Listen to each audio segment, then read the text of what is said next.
Hola, muy buenos días a todos. Bienvenidos a este jueves de actividades académicas de GeneTest. Yo soy José Joel Escobar, soy el director general de GeneTest y les doy la bienvenida a este webinar del día de hoy.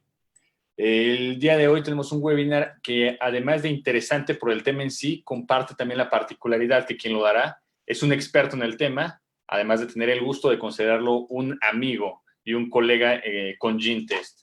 Es el doctor Carlos Chicalote. Les voy a comentar un poco acerca de la trayectoria del doctor Chicalote. Bueno, el doctor Carlos Chicalote es especialista en paidiopsiquiatría, es coordinador de la Comisión Científica en la Asociación Mexicana de Psiquiatría Infantil, el AMPI, y asimismo es director también de Caelum Neurocenter, un centro especializado en trastornos psiquiátricos y psicológicos y en donde le da seguimiento. Ha sido miembro del Consorcio Mexicano de Genética del Autismo, mostrando particular interés en esta enfermedad que cada vez tiene más crecimiento y del que todavía falta mucho por descubrir. Y también el doctor Carlos Chicalote forma parte, tiene una especialidad en alta farmacogenómica. Antes de comenzar y cederle los micrófonos y la pantalla al doctor, quiero pedirles a todos nuestros invitados que por favor muteen sus micrófonos y sus videos para que simplemente podamos ver y escuchar al doctor Carlos Chicalote. El doctor Carlos Chicalote nos va a hablar hoy precisamente de farmacogenómica y nos va a dar otra muestra más de cómo precisamente el utilizar estas herramientas genéticas suman a la parte clínica y ayudan al especialista para tratar de resolver estos problemas que al final son padecimientos. Doctor, un gusto tenerlo aquí. Gracias por su participación y le voy a ceder la palabra, los micrófonos y la pantalla. Bienvenido, doctor. Hola, ¿qué tal, Joel? Mucho gusto y muchas gracias por la invitación a GeneTest.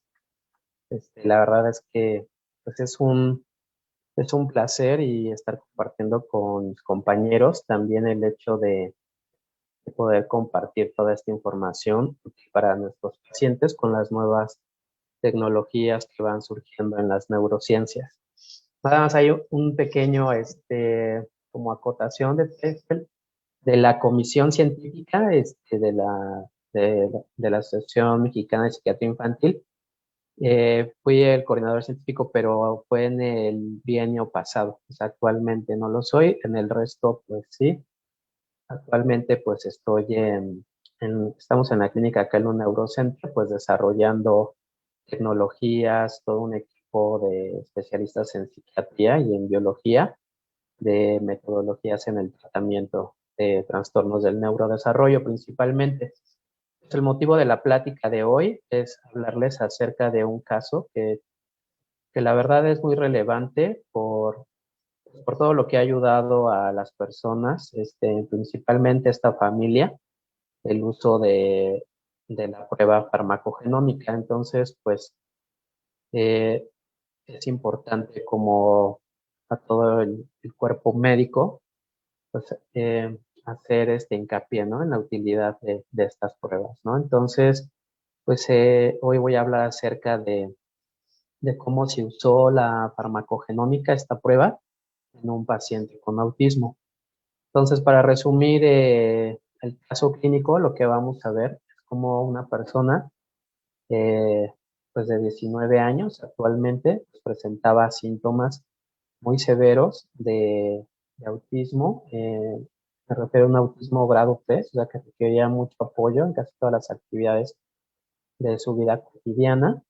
Tenía mucha autoagresión, heteroagresión y tenía muchos tratamientos farmacológicos, muchos esquemas desde los 13 años y no se controlaban todas estas conductas. Entonces, toda esta resistencia al tratamiento farmacológico pues hace que al paciente lo sometan a una cirugía del sistema nervioso central, pero aún así vamos a ver en la línea del tiempo cómo los síntomas conductuales reaparecen y otra vez pues empiezan los problemas que originaron el hecho que se sometiera a la cirugía. Y vemos cómo la farmacogenómica pues es la opción que le ayudó actualmente a mejorar estos síntomas. Entonces voy a hablar un poco acerca del caso. Voy a poner mi puntero A ver, para ir señalando, poder encontrar.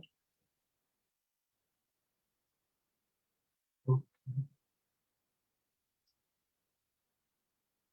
aquí está,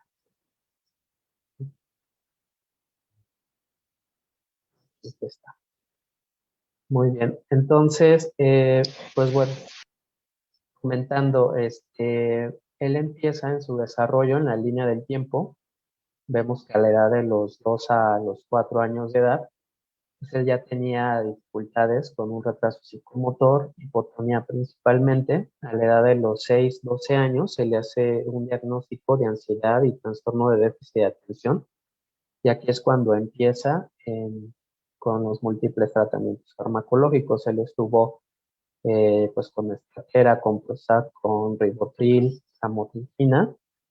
Aparentemente de los 6 a los 12 años, pues estos síntomas mejoraban. Él iba a una escuela, eh, estaba adaptado, ¿no? Una escuela de educación especial, pero a partir de los 12 años, o sea, de la pubertad, pues empieza con conductas más severas en cuanto a la irritabilidad, a la agresión, eh, autodirigida como heterodirigida. Incluso amerita el internamiento psiquiátrico a partir de esta edad en el Hospital Psiquiátrico Infantil. Estuvo hospitalizado por más de aproximadamente 3 ocasiones, precisamente porque el medicamento pues no tenía el resultado esperado. Entonces, durante estos 3 años, estuvo, desde los 13 a los 16 años, estuvo con múltiples esquemas de tratamiento farmacológico. Ok, entonces, como vemos, pues ahí hubo una pobre respuesta al tratamiento que empezó en la adolescencia. A la edad, él tiene un diagnóstico de autismo. Como ustedes saben, el autismo pues, es un trastorno del neurodesarrollo que está caracterizado por una afectación en la comunicación, principalmente social, en las conductas repetitivas y estereotipadas, también con alteraciones sensoriales, ¿no? Entonces, la manera actualmente en el que el DSM-5 lo clasifica es dependiendo del grado de apoyo que requieren. Entonces, el grado 3 se refiere a las personas que requieren cuidado en casi todas sus actividades de la vida cotidiana. El nivel 2 es un apoyo moderado y el 1 es que requieren un apoyo leve. Entonces, en el caso de este paciente, pues lo que vemos aquí es que sus síntomas eran muy severos, estaba asociado con la discapacidad intelectual, pero aparte también con epilepsia, ansiedad e insomnio. Entonces, todo esto obviamente motiva la atención de múltiples especialistas, tanto en neurología como psiquiatría, y aún así los síntomas no remiten, por lo cual se propone una cirugía estereotáxica donde pues se busca una resección del hipotálamo y de la amígdala en el hemisferio izquierdo. Entonces, al hacer esta cirugía, que como ustedes saben, el circuito límbico, se espera que estos síntomas pues disminuyan. Entonces, tenemos aquí en la línea del tiempo, pues vemos que esta cirugía se realizó en el 2009. En noviembre del 2009 estuvo asintomático, bueno, estuvo con una disminución de las conductas registradas a partir de noviembre, pero con la pandemia, en febrero, en marzo, empieza otra vez con la irritabilidad, empieza otra vez con la ansiedad, a tener problemas para dormir. Consultó varios psiquiatras y es hasta que viene a la clínica con nosotros donde pues lo evaluamos y entonces vemos que traía esta medicación, está con alprazolam, oxcarbazepina, ibuprofeno, levomepromacina y ácido valproico, ¿no? Entonces, en el caso de Jaime, pues él tenían que contenerlo físicamente, en su caso, casi todo el día, porque si le quitaban la sujeción, él se autoagredía. Tuvo una lesión en la mano de tanto estarse golpeando que ameritó sutura, ¿no? Entonces era para los padres pues muy desgastante, aparte de que los medicamentos no funcionaban, no podía dormir, estaba ansioso todo el tiempo, usaba pañal, estaba todavía usaba pañal y pues prácticamente nada más le quitaban los amarres para alimentar. Entonces, en base a estos síntomas, a la represión de los síntomas, pues tenía propuesta una segunda cirugía para el mes de abril y mayo de este año, ¿no? O sea que ahorita pues estaría preparando para la siguiente parte de la cirugía, ¿sí? Que entonces ya sería en el hemisferio izquierdo. Como les comenté, en junio del 2020, del año pasado, pues nos contactan, hacemos la historia clínica, se confirma el diagnóstico de autismo, vemos todos los medicamentos con los que estaba la polifarmacia que traía y se hace una evaluación de las conductas disruptivas, las conductas críticas, que en este caso pues son todas estas que tienen que ver con la agresividad física, auto y heterodirigida. Entonces la pregunta que era, ¿cuáles son los medicamentos adecuados después de tantos esquemas, ¿no? Y las dosis? Y saber obviamente si los medicamentos que tenía pues no estaban haciendo interacción entre ellos, ¿no? Y entonces parecería que el paciente, pues parte de todos los síntomas que tenía pues eran conductualmente, ¿no? Estaban asociados con la conducta. Entonces, tal vez algún efecto secundario de algún medicamento como acaticia que pudiera tener o inquietud, todos estos síntomas que pueden ser secundarios al aumento de las dosis de los medicamentos, pues podrían ser parte de la conducta. Entonces era muy importante conocer cuál era la interacción entre los medicamentos para mejorar la conducta. Es por eso que pues propusimos una medicación personalizada y una alternativa pues fue la prueba de farmacogenómica, donde pues sabemos que eso nos podría determinar de manera individual cuál es la respuesta de los medicamentos que esperaríamos en cada uno de los individuos. Entonces, antes de pasar a la parte de la farmacogenómica, me gustaría pues, nada más como resumir que en el desarrollo hay diferentes etapas en las cuales también los medicamentos pueden responder. Entonces, como vemos en el caso del paciente, él en la adolescencia empieza mucho más con las conductas disruptivas y esto obviamente pues tiene que ver con la parte hormonal, con la parte del desarrollo y como a lo mejor algunos medicamentos que pudieron haber funcionado en etapas previas, pues en etapas posteriores ya no están funcionando, ¿no? Aparte de las características que pudiera tener pues, en el paciente. Pues conocer sobre los síntomas conductuales del autismo, cuál es el medicamento preciso, era nuestra prioridad. Como sabemos, los polimorfismos son útiles para conocer cómo es una respuesta a un medicamento, cómo se van a metabolizar principalmente o qué tanta sensibilidad pueden tener algún medicamento. Entonces, el hecho de conocer estas variantes genéticas, pues nos pueden apoyar a predecir las respuestas de tratamiento, ¿no? Entonces, eso nos va a ayudar a averiguar si un medicamento es eficaz, ¿no? Averiguar también cuál es la dosis óptima y anticipar si el medicamento le va a causar un efecto secundario perjudicial. Como sabemos, el sistema de citocromo P450 pues es una familia de homoproteínas, quiere decir que están presentes principalmente en el hígado y se encargan de metabolizar las sustancias, en este caso como los fármacos. Entonces, ante esto sabemos que hay una gran diversidad de estos genes que obviamente regulan el metabolismo arriba-abajo, en el cual van a regular la respuesta metabólica que se van presentando.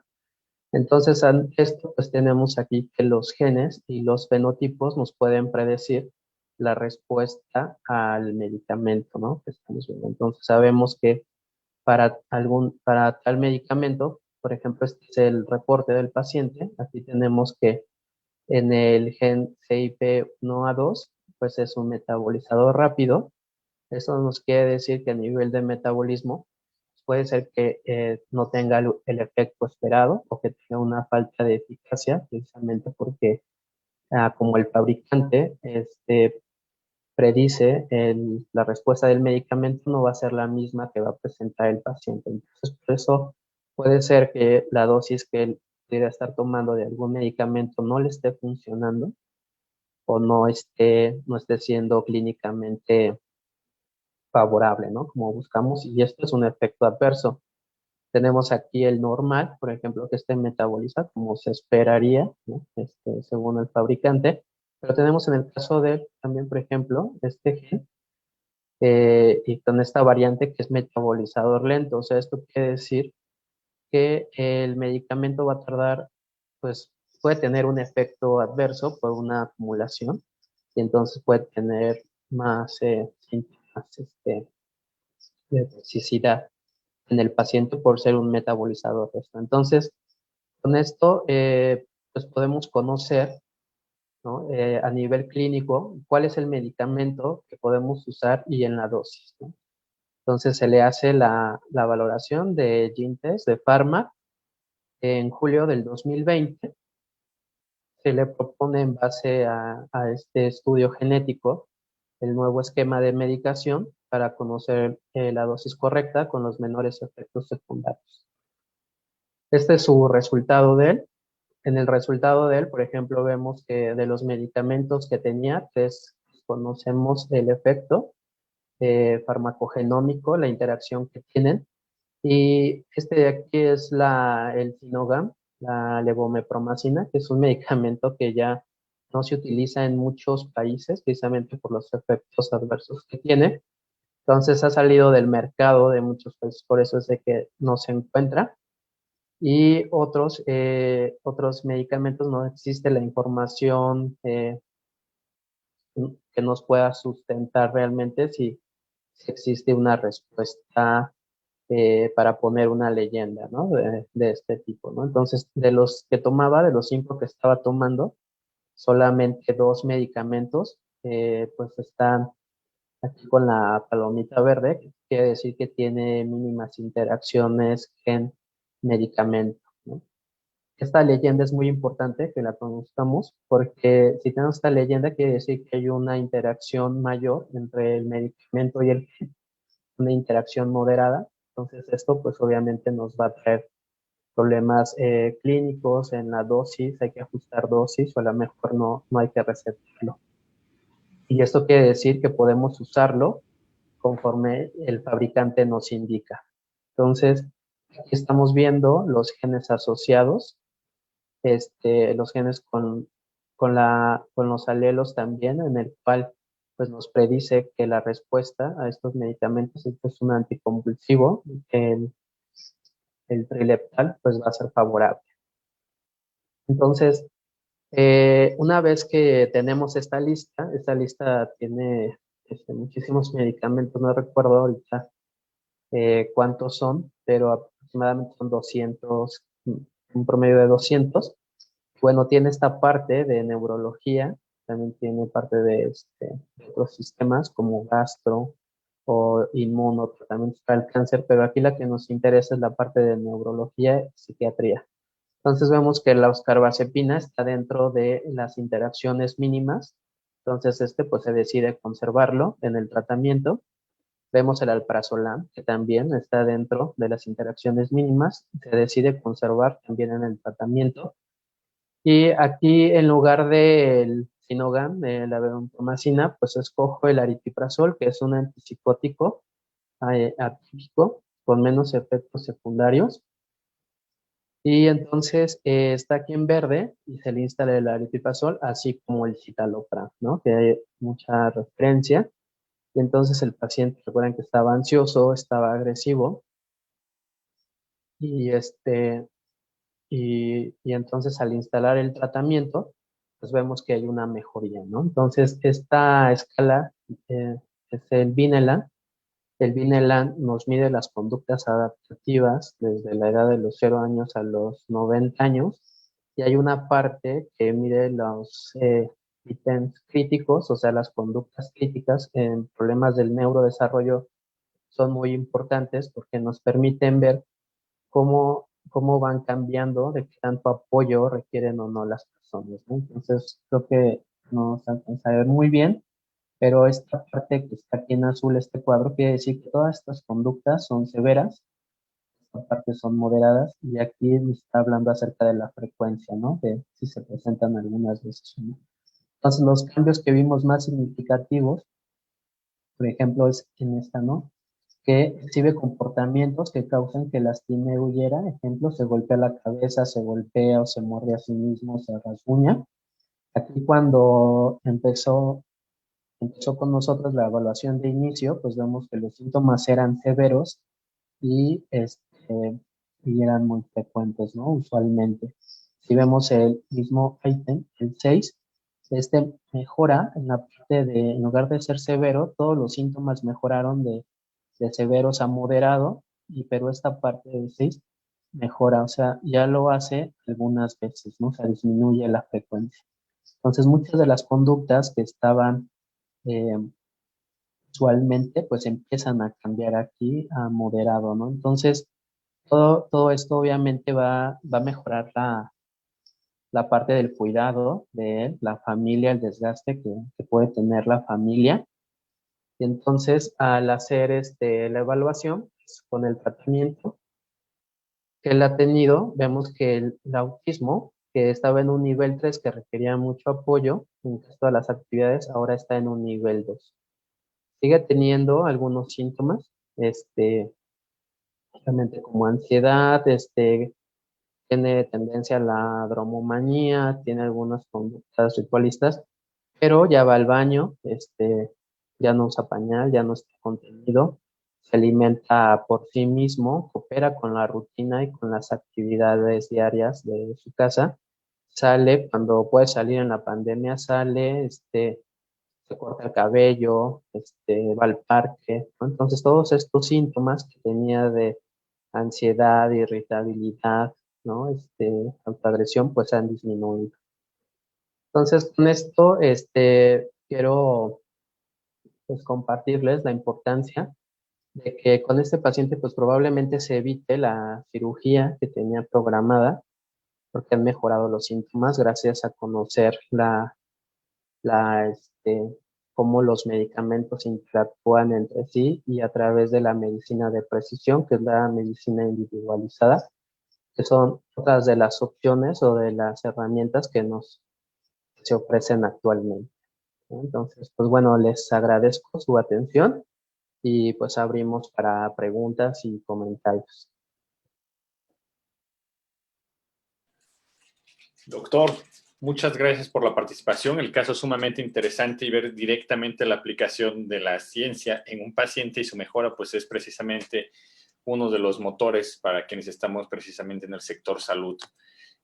Antes de continuar con las preguntas, que hay algunas que nos han llegado a través de Facebook, les comentamos también a quienes están conectados en Zoom que pueden hacer las preguntas a través del chat y aprovechar la presencia del doctor para irlas aclarando. Unas indicaciones, la prueba farmacogenómica de la que habla el doctor es una de las pruebas, de las herramientas que ofrecemos en GeneTest. Es una prueba en saliva, no invasiva, ya lo comentó. El tiempo de retorno es de los más rápidos que hay en cuanto a pruebas genéticas y sí, evidentemente hay una lista de más de 300 medicamentos y al mismo tiempo también estudiamos no solo la parte de interacción gen-fármaco, sino también la interacción fármaco-fármaco, que al final son piezas del rompecabezas que se le van sumando de una u otra forma para tratar de ayudar al profesional de la salud a mejorar la vida del paciente. Hay un comentario. Vamos a dar la palabra al doctor Marcelo Esquivel, quien quiere dar un comentario respecto a su ponencia, doctor. Claro que sí, muchas gracias. Pues, Gracias, buenos días a todos, doctor Chicalote. ¿De dónde es tu apellido? mi apellido es mexicano, es una planta, la planta de chicalote. Ah, Es tradicional de la medicina botánica mexicana. excelente. Me llamó mucho la atención. Doctor Chicalote, felicidades. Mira, mi comentario es muy específico. Mi especialidad es medicina interna. Y Okay. más o menos en el mismo tenor de como tú lo ves o en pediatría, yo he tenido la oportunidad de con neuropediatras prescribir y llevar a cabo esta prueba y se me hace, la verdad, en primer lugar, No entiendo cómo los pediatras, los neuropediatras, manejan a los niños con una gran cantidad de medicamentos. E incluso algunos de los que yo vi usaban marihuana, bueno, no marihuana, usaban cannabis, etcétera, Eh, etcétera. Y la verdad es que sinceramente es muy complejo. En la parte que me corresponde, los adultos, es complejo, pero no tanto. Ahora lo que yo veo con tu presentación, muchas gracias, muy concreta, desde mi óptica como médico, me cayó al 20 redondita. Gracias, ¿Cómo doctor. puede beneficiarse la conducta y la incorporación a sus actividades, entre comillas, por así decirlo, normales, simplemente ajustando las dosis? Y dime si existe esta polifarmacia también en niños. Felicidades, y mi comentario lo aterrizo en esto. Herramientas como esta, ¿sí? Realmente nos facilitan el quehacer a los clínicos. Gracias, gracias, Joel. Sí, Marcelo, doctor. gracias por tu participación. Me parece que también levantó la mano uno de nuestros invitados. Vamos a cederle la palabra acerca de un comentario que quería hacer.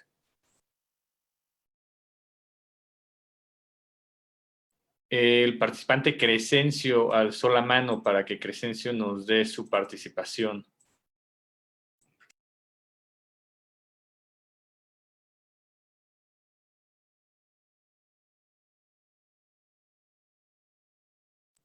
No creo que Crescencio ya, a lo mejor ya escuchó lo que quería saber a través de las participaciones de Marcelo, a través de la participación del doctor Carlos. Carlos, personalmente, un gusto que hayas participado con nosotros. Interesante el caso, como lo dije, y además, bueno, ya es obvio, está de más decirlo, pero en psiquiatría la eficacia terapéutica, así como la adherencia a los tratamientos es sumamente difícil. Y hablando de niños, pues es un reto todavía mayor. Entonces, claramente pone en énfasis la necesidad de utilizar estas herramientas que al final no resuelven el problema, sino que suman herramientas para que precisamente ustedes tomen el problema y ustedes tomen la mejor decisión. Sí. Bueno, quería comentar, agregando lo que comentó el doctor Gustavo, que sí, o sea, aquí estamos viendo que pues, se ahorra un procedimiento quirúrgico, ¿no? Con el tratamiento de la prueba farmacogenómica, se ahorra el sufrimiento de la familia, o sea, obviamente nosotros vemos pacientes con trastornos del neurodesarrollo, autismo, y pues es muy desgastante porque tienen periodos en que los niños empiezan a tener episodios que se agudizan todos sus síntomas, ¿no? O sea, no siempre están mal, pero sí hay momentos en los que se agudizan. Entonces aquí es cuando viene la polifarmacia, porque los puede ver el neurólogo, los puede ver el psiquiatra, los puede ver el psiquiatra. Entonces todo eso hace que aumente el uso de medicamentos, ¿no? Entonces a veces uno como clínico está acostumbrado a que responde de acuerdo a la experiencia que uno va teniendo en el campo clínico. O sea, como que se acostumbra a tales medicamentos o como que estos esquemas me funcionan y entonces son los que yo utilizo. A veces como cambiar de medicamentos, pues es como arriesgarse ya. Y hay unos clínicos pues que están acostumbrados y para ellos dar ese cambio de otro medicamento que a lo mejor no tienen tanta familiaridad por el uso, pues es complicado. Pero esto nos permite pues conocer esto, ¿no? Que el medicamento ya está individualizado al tratamiento y están las guías también clínicas que apoyan los estudios de farmacogenómica. Ahí viene como un librito en las guías donde está toda la información que ya está disponible de la interacción entre medicamento, medicamento y gen, medicamento, como dices, y por qué administrarlo o no.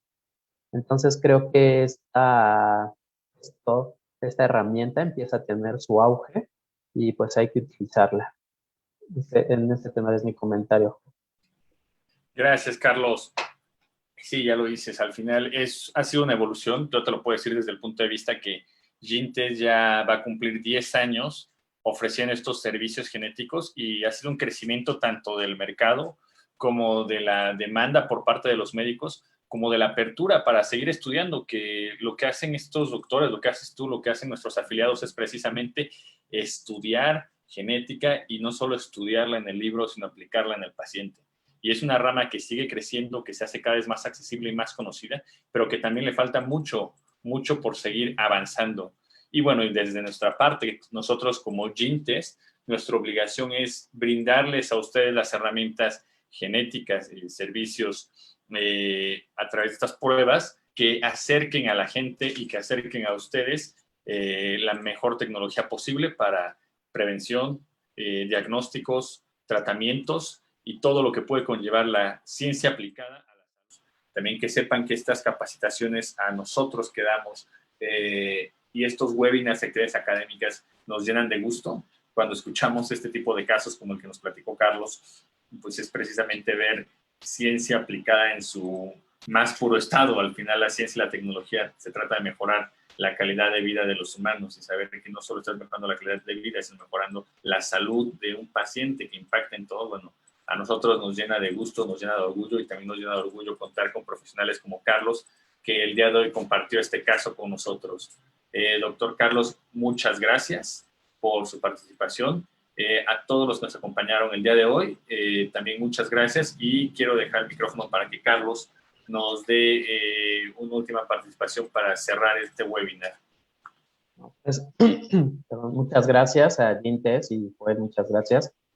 Y pues a todos interesarse en estos temas, ¿no? En los médicos, tratamos de que desde acá en un Neurocenter, una clínica que se dedica a los trastornos del neurodesarrollo, y desde ahí dar los tratamientos, pues, a la vanguardia, ¿no? Desde la parte conductual, genética, y obviamente, pues ahorita estamos en una década de descubrimientos en esta área, y pues hay que estar muy actualizados, ¿no? Ahorita un área donde hay que estar muy actualizados es precisamente toda esta área de la medicina de precisión.